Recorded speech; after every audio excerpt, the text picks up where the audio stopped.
Go.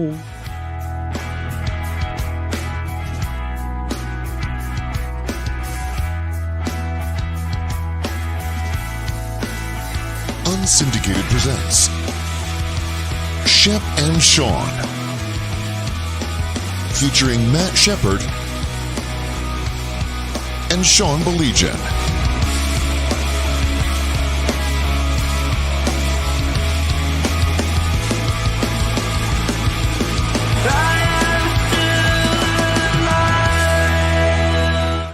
Congratulations. What? Congratulations for what? Number 100. Can you believe that? Number 100. 100. We've wasted time on 100 of these shows. Is that unbelievable? That's not wasting my time. It's something I bookmark. I enjoy it so much. You've carried it for 100 episodes. Oh, here we go. It's getting deep now.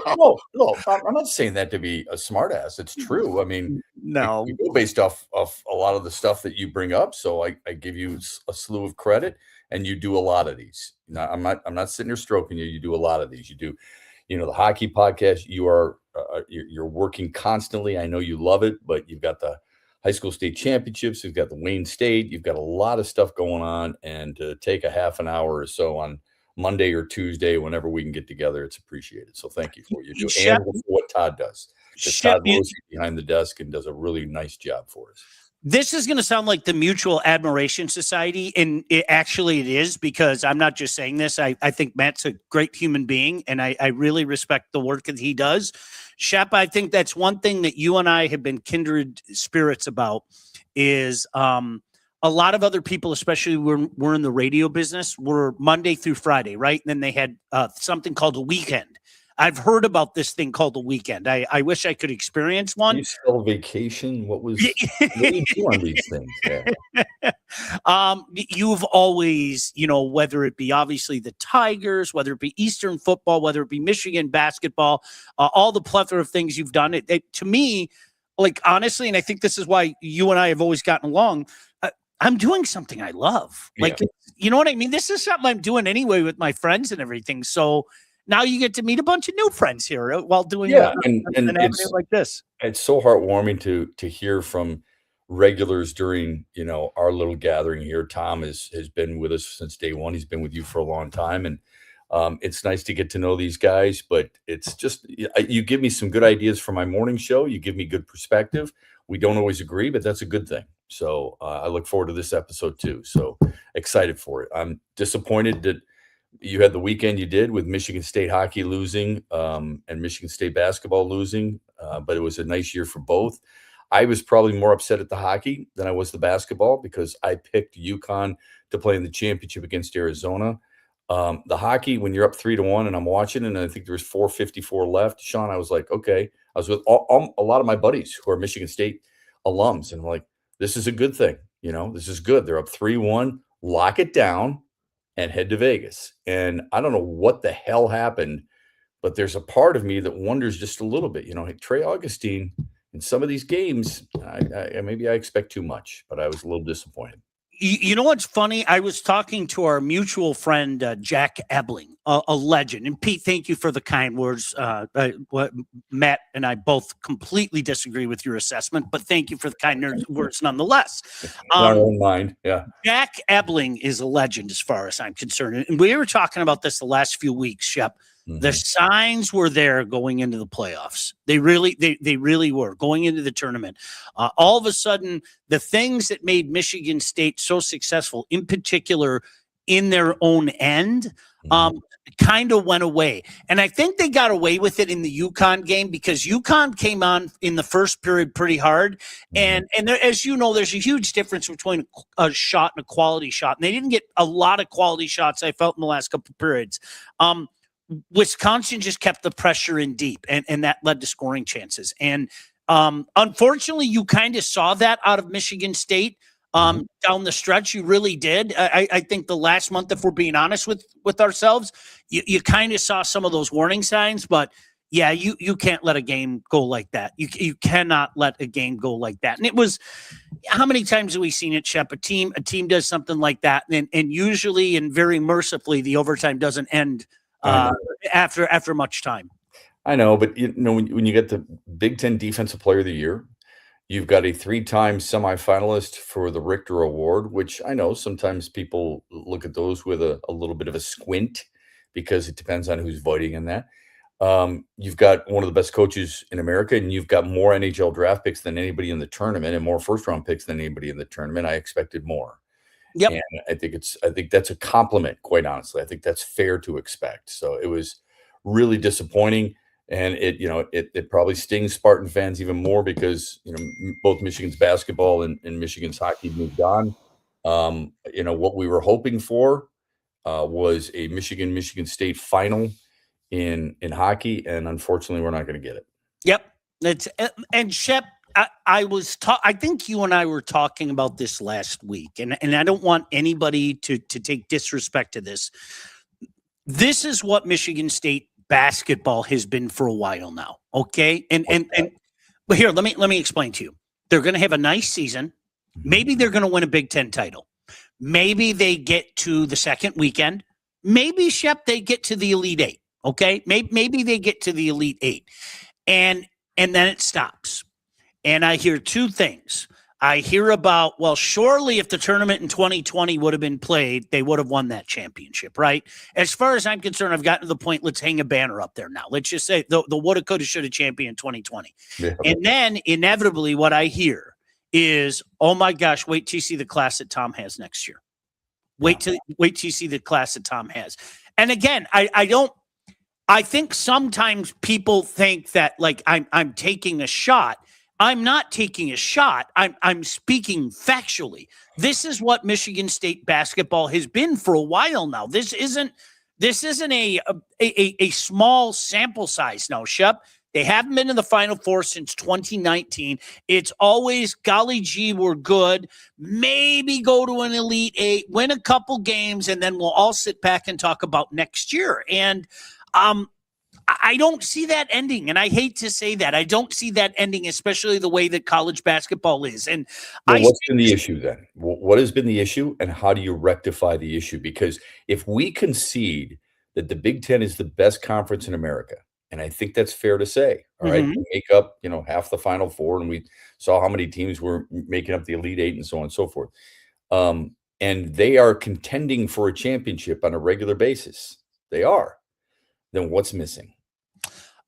Shep, I'll tell you what's missing. And it's funny that people chastise Michigan, or a lot of teams like Michigan, for utilizing what is at their disposal right now. I don't give a crap where their players started college. I don't either. It means nothing to me. What is that? What does that mean? I think it's a good-looking graphic on social media. Yeah. Oh, it is. It's adorable. It's adorable. And that's all it is. That's all it is. But let's not get it twisted. I mean, it's not like Tom Izzo hasn't used the portal. He has. Mm-hmm. Okay. So is he not getting the right guys? I don't think he's not paying enough. I don't think he's getting the right guys. I categorically deny the paying part. I do, because I am aware of some other people that have been paid.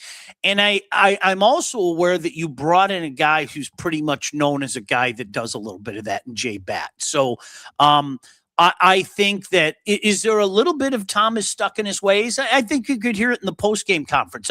As soon as this game's over, I'm going to go right into my transfer portal. I'm going to walk into my locker room, and I'm going to tell the 5 guys that I have here to call the 4 guys that are coming in and tell them what the standard is at Michigan State, what we want to accomplish, and everything like that. So I do think there's a little bit of stuck in your ways thinking going on there. But Shep, as I said, and it's funny because I have friends that like get mad at me, and it's like, what part of that is false? Mm-hmm. Like this is kind of been here in the 20s.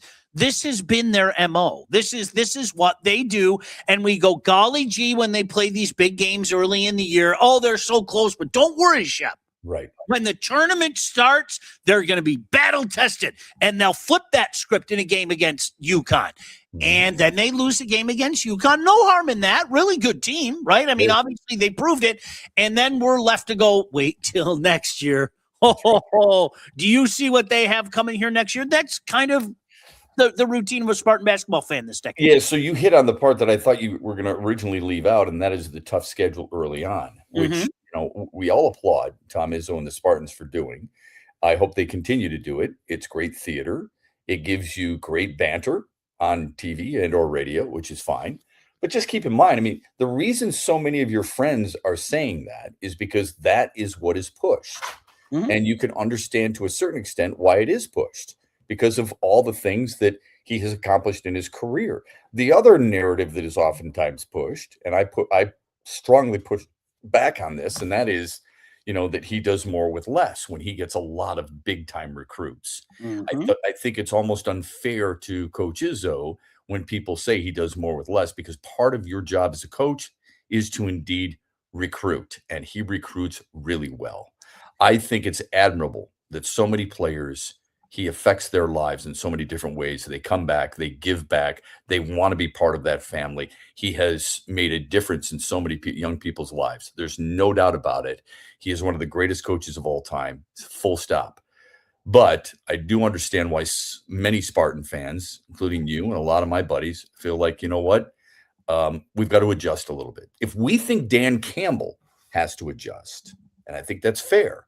If people at Clemson feel like Dabo Swinney has to adjust, and I think it's fair, then I also understand why so many Spartan fans feel like there has to be a little bit of a tweak, a little bit of an adjustment for Michigan State as well. It's noble that you want to keep the guys you promised something to. It's very, very respectable.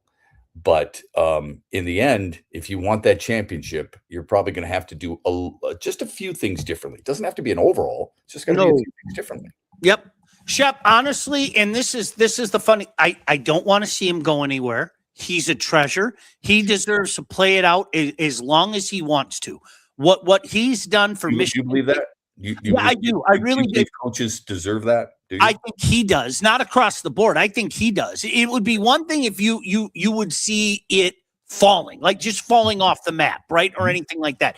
It hasn't fallen off the map. He has more energy than everybody combined watching this right now. You know that. And I'll tell you what, Shep, I hope this doesn't come across as being douchey to people out there. I'm sure you could say he's the type of guy you could text him right now, and I guarantee you he'd get back to you before the night is over. That's the type of guy he is. He really, I think the world of coaches, so I really do. But it's my job to be honest about what Michigan State basketball is. You're objective. You're objective. It doesn't make you less of a Spartan fan. It doesn't make you any less appreciative of what he and other coaches have done. But there are certain things that you're witnessing, and there's nothing wrong with saying that. No. People who don't say that are, they're just living in a fantasy world, and they just want to be a lapdog, and that's not who you are. What I love most about him, to be honest with you, is that school. I don't think there's another school in the country that asks as much of their head coach as Michigan State does of Tom Izzo. I find it very hard to believe that Kansas asks as much of Bill Self, or that John Shire is asked to do as much at Duke. I'm sure Mike Krzyzewski did and probably said no. Tom Izzo, it seems like, never says no. Hey, Tom, we need you to help us vet a new women's basketball coach, a new football coach, a new baseball coach, whomever. And he is always there. Tom, we need you here. Oh, and by the way, there are other friends of his in the coaching fraternity. Hi, Greg Campy. I need you to raise some money from my program. You bet. I'll do it.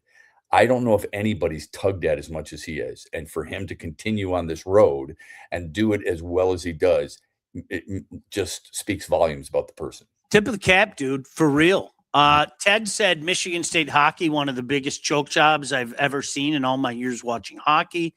It was unbelievable how quickly it just started raining. Let me ask you that about the word choke. Mm-hmm. Because I think a lot of people said the same thing about Duke. Mm-hmm. Is it a choke job, or is it the other team making plays when they need to? Both. I think both things can be true. I do. I think both things can be true. When you have a lead like that, you have to hold on to it.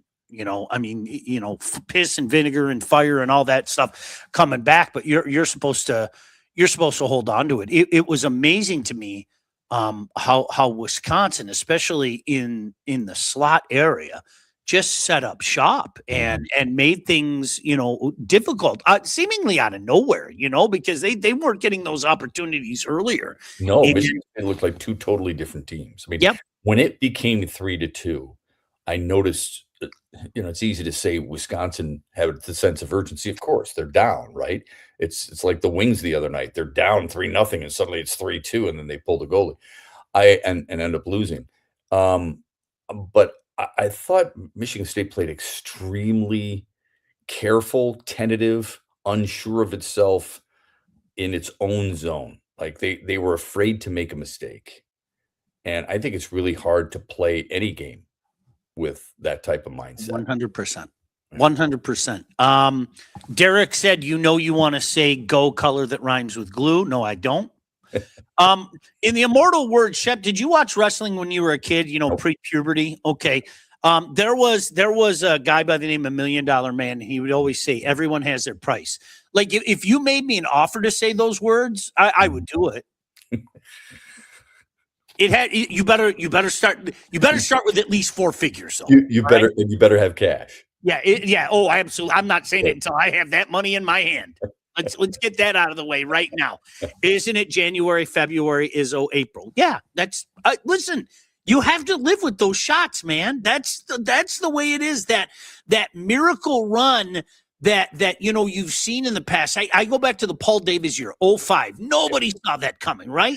Yeah. It's been a while since we've seen one of those. And I was talking to Jack and his producer, Boston Rob, up in Lansing, and I said, help me figure this out. All these national guys are picking Michigan State. Are they picking Michigan State based on what we saw down the stretch, or are they picking Michigan State because it's Izzo in March? Because if they're picking Michigan State because it's Izzo in March, I think that's silly logic. Agreed. And quite frankly, if they're picking Michigan State based on what we saw down the stretch, I think that's bad vision. You know what I mean? So it didn't mean sense to me that so many people were doing that, Shep. This was a good team. It was a good basketball team. It was. But I think you and I talked about this during the year. You knew Michigan had something special. They showed you almost on a nightly basis that they had something special. Michigan State wasn't at that level. That period, end of story. And I think you saw what we saw this year. Yeah, I think in order for them to get to that level, a lot of things have to go right. And I don't think that was taking place against UConn. And let's get this straight. UConn's a good club, right? I mean, they're a really good team. Are they good enough to win the national championship? I don't think they are, personally. But I think they're good enough to beat Illinois and vice versa. I still think, the Arizona-Michigan game is such a marquee showdown because they're both big, they're both long, they're both got good guard play, and they're both have some depth. But Michigan State's got to hit jumpers. And I think if there's one thing that Tom Izzo's got to do, he's got to get some shooters, man. He's got to get some guys who can light it up from the outside, okay?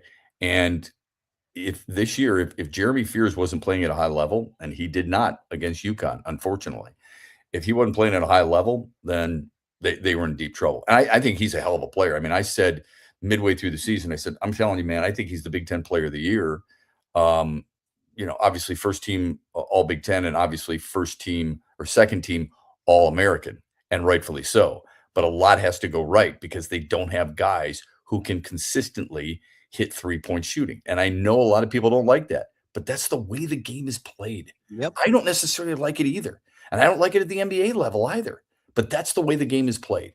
And what's the old line from Brad Pitt in Moneyball? Adapt or die. Yep. And then the scout fires himself. Shep, when the universe was first introduced to Rick Pitino, okay? Sorry, kids, I'm going in the Wayback Time machine. He took Little Providence to a Final Four in 1987. And you know how he did it? That was the year that they instituted the 3-point line. Yeah. And that team shot bombs. And they just shot bombs. And all of a sudden, people are going, hey, wait a second. They're hitting 3-pointer after 3-pointer after 3-pointer and 3-pointer. So he adapted to that. And the Friars were like a step ahead. So that's how Rick Pitino's a genius started, long before strip clubs and hookers and all that stuff. Okay. That's usually transition, 3-pointers, strip clubs, hookers. That's usually, the road it goes down. But Shep, you get contract extension after that. Yeah. Right.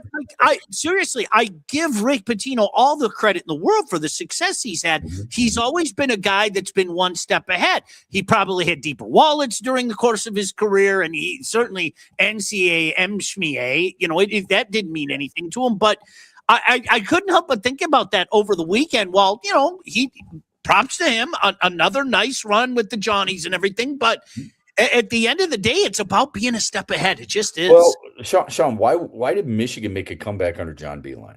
There's two key statistics, okay? One was three-point shooting. Two was a lack of turnovers. Historically, among the best in the country at taking care of the basketball. And believe me, I was in a lot of film sessions with that team, and that was stressed. We've got to treasure the basketball. Three-point shooting. Guys who multiple ball handlers. Everybody can shoot a three, protect the ball, and make your free throws.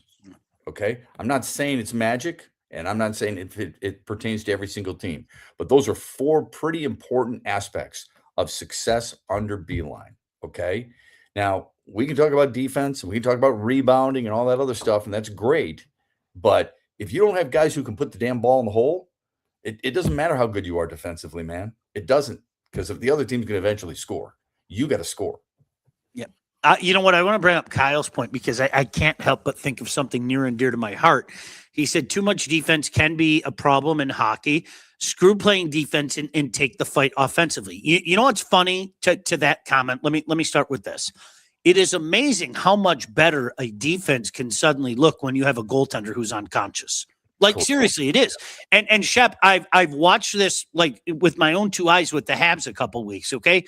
Dobish is like channeling an inner Hashikwa. Like, not one or the other, both of them. Like, both of them have come into this guy. He's phenomenal. And all everybody has said about the Habs all year is, hey, well, that's great. You got Hudson, okay? He's clearly a great weapon. You got Dobson. Right. Yeah. You got all these guys in your blue line, but they don't play defense. Well, suddenly they look like a great defense because you have this unconscious inhumanoid back there. I mean, it's amazing how much better. And I think a lot of that comes. Where would the Red Wings be without John Gibson? That's exactly where I was going with it. And all of a sudden, you know what? John Gibson looks to me like he's running out of gas. And it's gone later than anybody thought, because the MO on John Gibson is this. He's going to play well for a stretch. He's going to get hurt or he's going to run out of gas.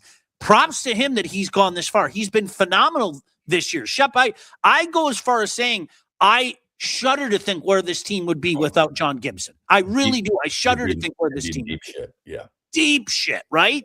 Mm-hmm. But, when it's not there, and you've seen it a couple times out of him in the last couple of weeks, it's happening at the worst time of the year. There's just no other way to say that. Yeah, well, I mean, this team still lacks what now, first of all, let's just tell everybody, I mean, the Eastern Conference is a bitch.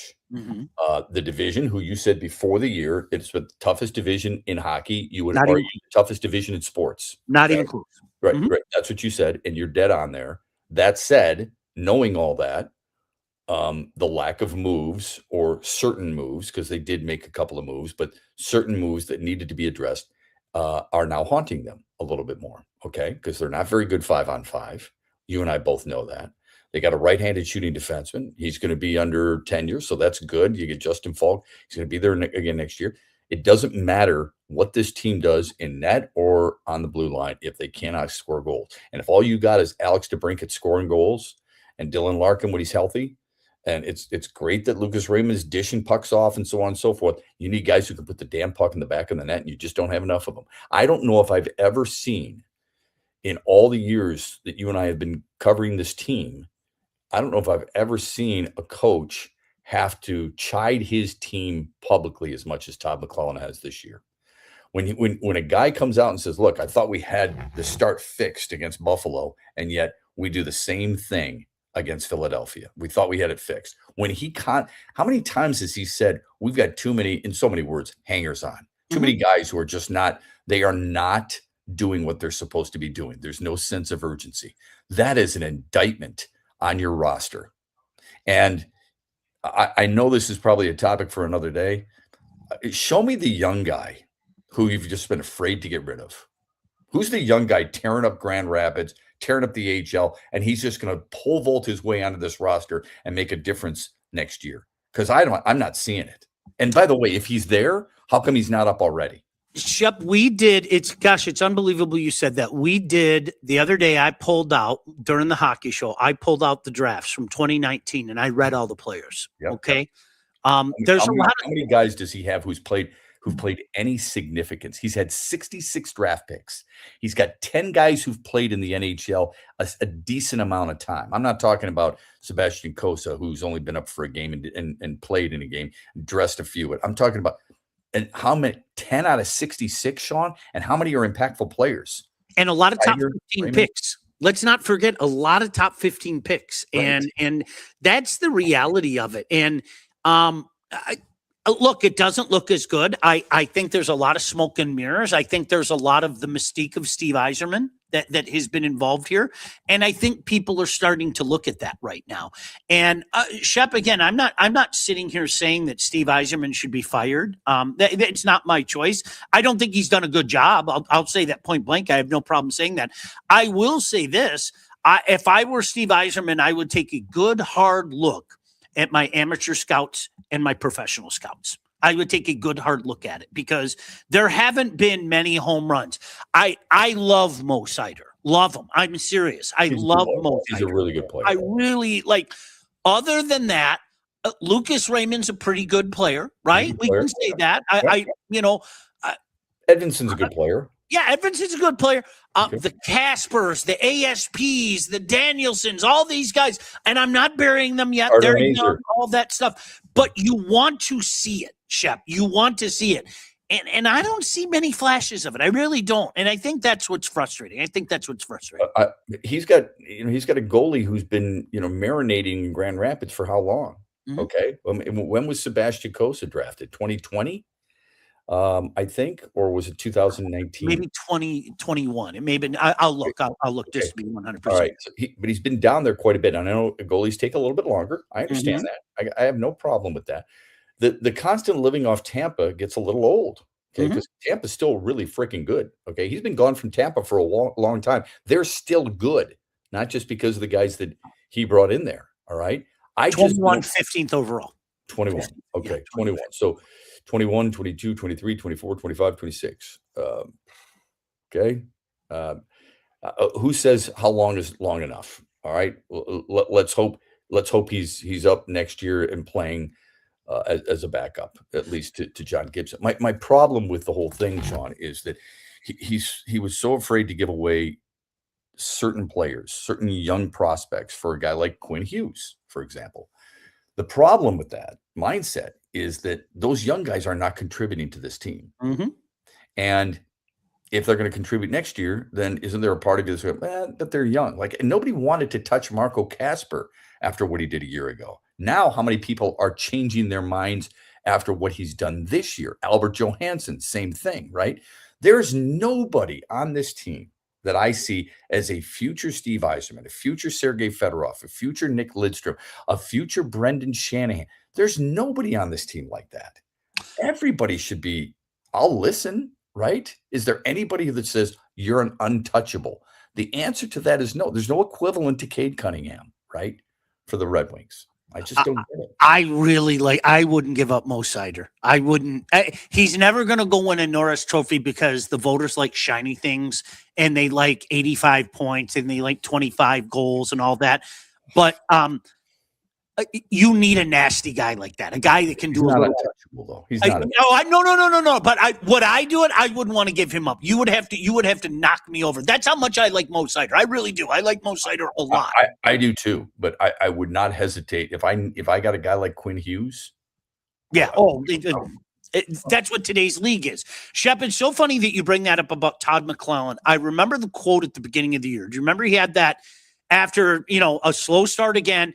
And he said, we've heard so much about this core. This core has been talked about even before I came here.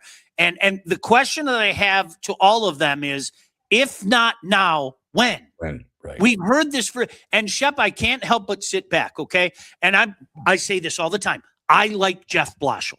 I got to know Jeff Blashill. I like Jeff Blashill. Jeff was put in a position he was never going to win. When Steve stripped that team down, it basically was a death sentence that day for Jeff. And he knew it. So you tell Jeff, even though you improved every year, thank you for your contributions, you're out of here.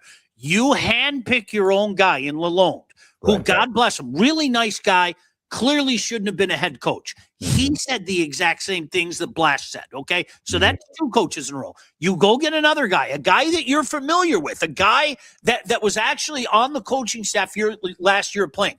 And he's saying the same thing. So the question that I have for Red Wing fans is, are all 3 coaches wrong? Are they just wrong? Or maybe, just maybe, there's a problem with the personnel and the makeup of this team and the constructor of the makeup of this team. And we're hearing the same things. Soft, Charmony, can't bring it all the time. Where's the lack of intensity? Toughness is a choice. Again, we've heard this for 3 regimes now. I was just going to say, you've got 3 coaches singing a very similar tune. Eventually, it's not the person singing that tune. It's the orchestra behind it. Yep, that's exactly. Your captain said the same thing. Remember, they wanted a spark.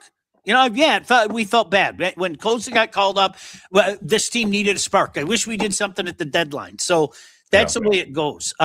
Pistons. Hey, real quick, what'd you think of Dan Campbell's comments today about the fact that his team is where they are, and Drew Petzing is the offensive coordinator, and him and Calvin Shepard have broken things down a little bit, and that this team is, and what Rod Wood had to say in the Free Press the other day about the fact that they were never in on Max Crosby or Trent Hendrickson, and we understand all that.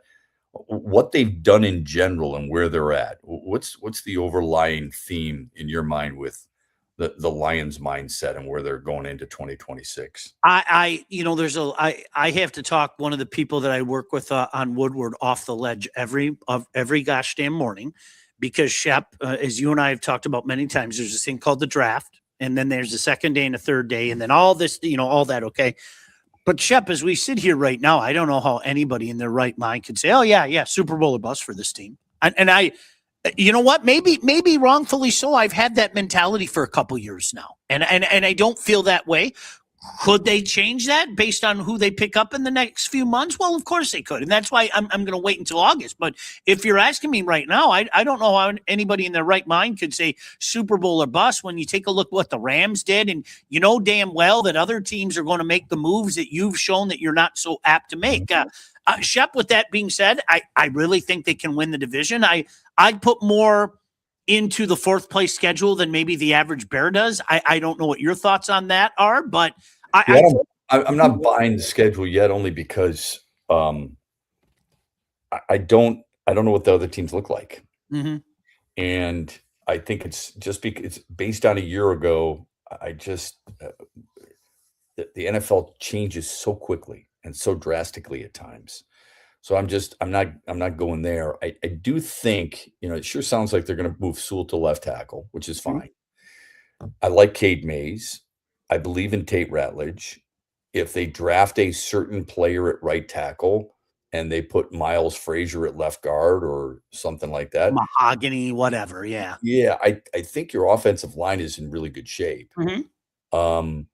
And I understand the whole mindset regarding the defensive end, because Rod Wood said, we don't necessarily, everyone keeps talking about Hutchinson needs somebody on the opposite side. He used an example of Calvin Johnson and used an example of a quarterback, which I thought was ridiculous. It's not that you need a superstar on the opposite side, but you need somebody who is dependable. Consistent. Marcus Davenport is not that guy. Mm-hmm. Al-Qadim Mohammed isn't going to play against run plays. So why is he out there? Mm-hmm. That's what Lions fans don't expect you. I mean, in a perfect world, you would have loved Max Crosby. I don't think any realistic Lions fans thought it was going to happen. But what they would like is somebody who's going to line up on a regular basis opposite. I don't think that's too much to ask for, is it? Maybe Wanham's that guy. I mean, when you look at his distribution last year, I know it didn't send fireworks into the air and everything, but when you looked at his distribution, this is a guy that certainly played more than AQN did. You know what I mean? Correct. And Shep, let me make this crystal clear. What I mean by the 4th place schedule is I think you can fall forward to an 11-6 record. Sure. Yeah. But I've graduated from 11-6 is going to make me drop my pants anymore. Right. The ultimate success or failure of this team is going to be what happens in January and February. You know what I mean? Yeah. I don't think you and I need the big names, but DJ Wanham and Peyton Turner, who played 16 games and had 2 sacks, where Marcus Davenport played 8 games and had 1 sack, is not what you're looking for. Yeah. Okay. No. Those are depth pieces that in case a guy gets injured, who's the guy you want in there who you're afraid is going to get injured. You don't have him on your team right now. Before we get out of here, what are the chances we could talk to Rod Wood and see if he could talk football with us every week? Because I love when Rod Wood breaks down football. Yeah. I can't believe that. Well, how is this franchise going to move forward without him? I don't know. It's going to be tough. And I could talk finances with him, right? We could do it too. The Wi-Fi. We could do double. Wi-Fi is good at Ford Field. Good enough. Thank you.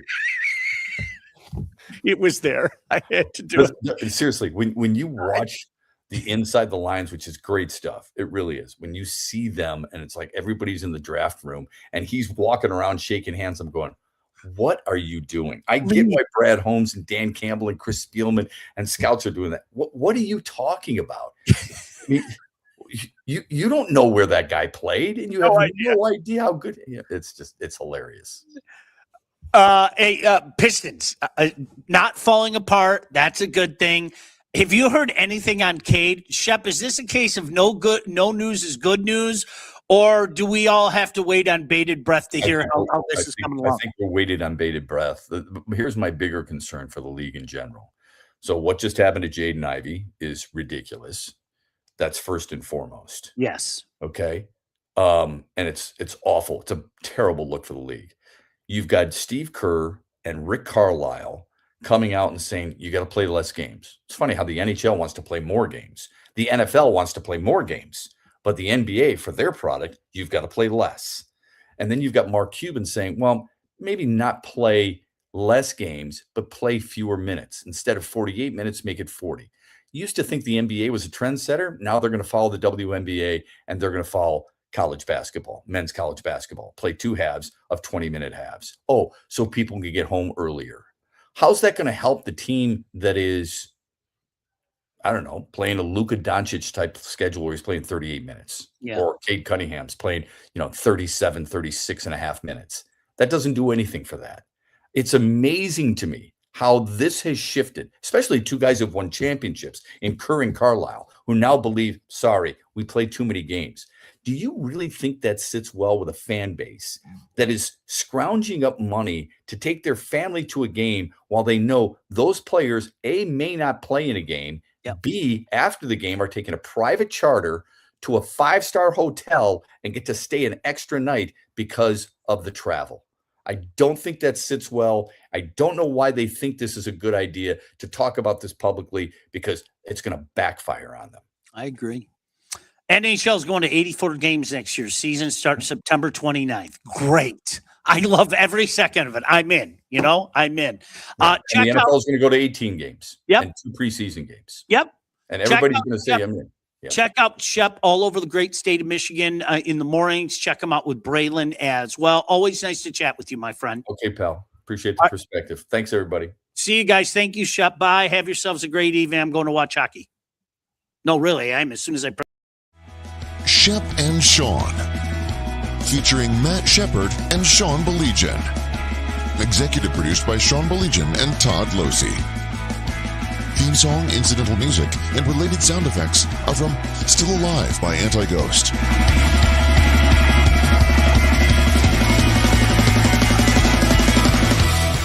Engineering, mixing, and graphic design support provided by the Unsyndicated Podcast team. Don't forget to like and subscribe on all your favorite channels. While you're there, be sure to rate and review the podcast. Call the Unsyndicated hotline at 248-237-3257.